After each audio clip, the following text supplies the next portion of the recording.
अब टैक्सी के लोग सब चल जाए नीचे, मार्शल के ड्राइवर का लागो लोग खींचे, उ सारे बैठे रहे, शीशा गिरा के भीतर हुकाई भेल पहुंचा घुसा के शीशवा गिरल है, 10-10 को हाथ एक में घुसे हेके 14 गो नाम भोजपुरी में बा। मोर मलपट टेडुआ गर्दन गला गौर फफेला कंठ नरेटी नटई गटई घाटी घेट घघेला।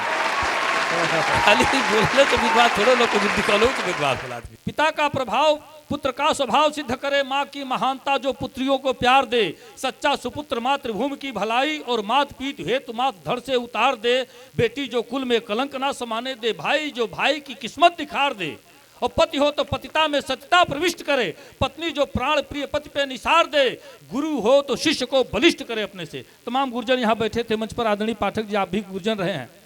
गुरु हो तो शिष्य को बलिष्ठ करे अपने से, और शिष्य गुरु आज्ञा पर तन मन धन वार दे, राजा प्रजा के सुख दुख का ख्याल करे, सच्चा प्रशासक जो सत्ता संवार दे, और शत्रु हो तो सामने से सीने पर वार करे, मित्र हो तो मित्र के चरित्र को सुधार दे। इस तरह हमारा समाज हो, निश्चित तौर से ऐसे समाज की मैं परिकल्पना करता हूँ, आशा करता हूँ, विश्वास करता हूँ। और इस तरह के साहित्यिक अनुष्ठान होने से निश्चित तौर से समाज को कुछ दिशा और कुछ दशा मिलता है। मैं सबका धन्यवाद करता हूँ।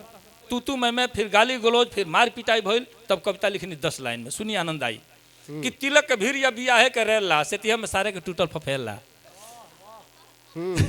देखिए हम भोजपुरी में बहुत खोज ऐसा कहनी, हमको पता चलल कि भोजपुरी में ऐसा शब्द बा जौन कोनो दुनिया की भाषा में नहीं है के हम बतौले बनी आपका, आप सुनले हो कहीं है 14 गो नाम भोजपुरी में बा। मोर मलपट टेडुआ गर्दन गला गौर फफेला कंठ नरेटी नटई गटई घाटी घेट घघेला।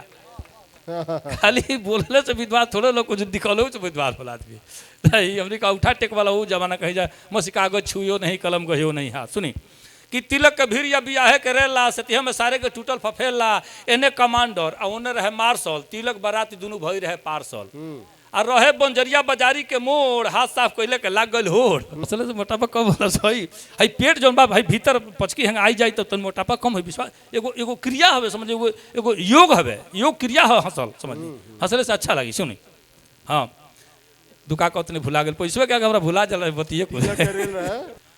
एने कमांडर ऑनर है मार्शल, तिलक बारात दोनों भई रहे पार्सल, रहे बंजरिया बाजारी के मोड़, हाथ साफ कैले के लाग गल होड़, मार्शल के ड्राइवर उतर आये ढाई से, मरलस इसमें हमदा के एक फाइट ठाई से। अब टैक्सी के लोग सब चल जाए नीचे, मार्शल के ड्राइवर का लागो लोग खींचे, उ सारे बैठे रहे, शीशा गिरा के भीतर हुकाई भेल पहुंचा घुसा के शीशवा गिरल है, 10-10 को हाथ एक में घुसे, उ सारे बैठे रहे, शीशा गिरा के भीतर हुकाई भेल पहुंचा घुसा के, लगनी एक आध हाथ हमू जब फेरे तो लगन द्वारिका सिंह अगवे से घेरे। अब भीतर बलवंता घुसा दल हाथ है तो बोलो तो बाहियों को धोल दांते।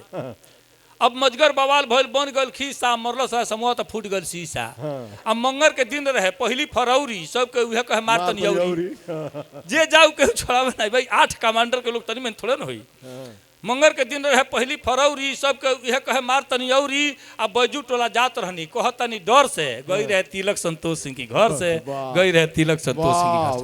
बहुत बहुत धन्यवाद आप सबके, बहुत बहुत प्रणाम।